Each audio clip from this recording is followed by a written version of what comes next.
Saint Dorothy, Virgin and Martyr. Saint Dorothy was a young virgin celebrated at Caesarea, where she lived for her angelic virtue.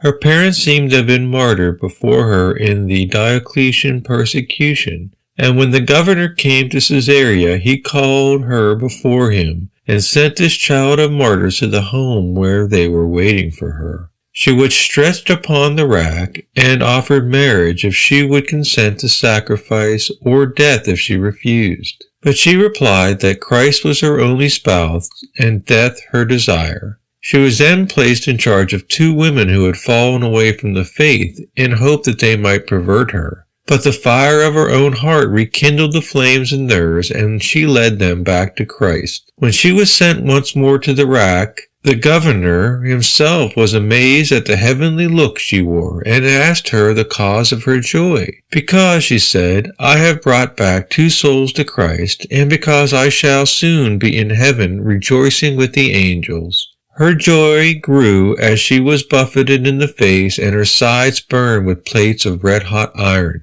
"Blessed be thou," she cried, when she was sentenced to be beheaded. "Blessed be thou, O thou lover of souls, who dost call me to paradise, and invitest me to thy nuptial chamber."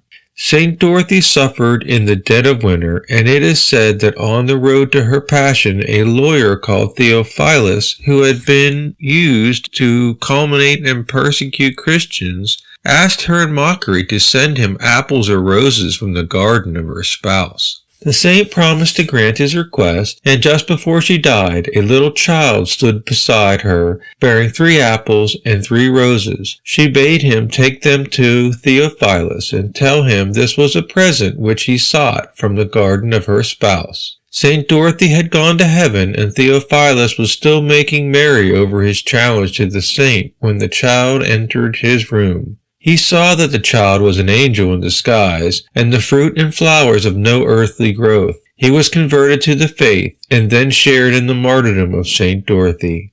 Do you wish to be safe in the pleasures and happy in the troubles of the world? Pray for heavenly desires, and say, with Saint Philip, "Paradise, paradise."